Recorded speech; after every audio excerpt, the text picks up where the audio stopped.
Hey guys, how you doing? We got a fantastic new update for the Toad Tank. Let's go over all the details in just a second, but I gotta give you guys the overview really quick, which is we're gonna show you guys the tank, we're gonna talk about the toads a little bit, I'm gonna tell you guys about a really sad thing that happened to basically two of the toads, and then I'm gonna talk about possibly breeding them. We're gonna go a little bit into detail about what I've researched and kind of found out about that. So anyways, let's get going. First of all, the tank overview. So if you guys know anything about my tank, it used to be full of rocks, and that is not exactly the best thing to put toads in. They like the natural soil and stuff like that, so we wanted to try and make it more natural for them, and I definitely think this is the way to go. So basically the way the tank is oriented is I've got dirt over here.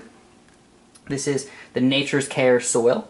And I got that kind of, fading out down below and just keeping that down at the bottom there. And then I put this cocoa fiber stuff. It's actually this stuff right here. It's cocoa husk brick. It's premium reptile substrate.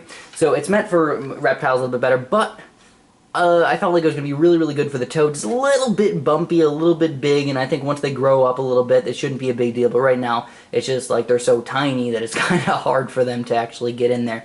Besides that, I have my decorations kind of spread out all over the place, and I have a new, I have a new plant in here. So this is a live plant, by the way. Like I said, I have soil, so I have a live plant, and they seem to love to hide in there, at least a little bit.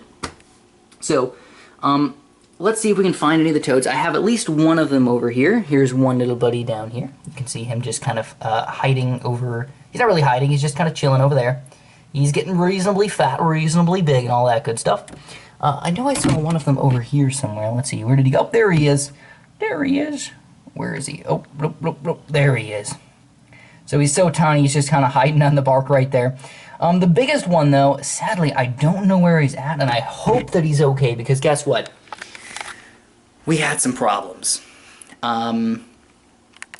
So basically when I was, let me tell you guys a story really quick. Basically when I was cleaning out their tank, I took out all the rocks and everything. I put them in my little jar over here. I had them in the jar. It was empty at the moment when I had them in there.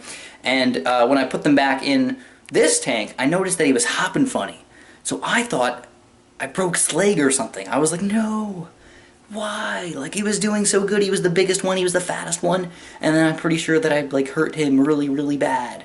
And I felt terrible about it. And I was just like, you know what? Maybe the best thing is maybe it's just injured a little bit. And maybe he'll heal up. I'm going to leave him alone for a couple days. Not going to touch him. Not going to deal with him. I came by and I looked at him again in a couple days. And I was like, no, he's still jumping really funny and weird. But I tried to look at him a little bit closer and I realized he had something attached to his hand.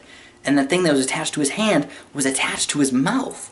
So I was like, what's going on? Like, he was jumping, he was trying to jump, but he couldn't with his one hand, and that's why he was jumping all funny. So I took the tweezers and I grabbed the black thing that was kind of hanging between the two, and I ended up ripping that off. And I hoped that it wasn't anything that he needed. Like, I don't think it was like his intestine or anything. I hope not, at least.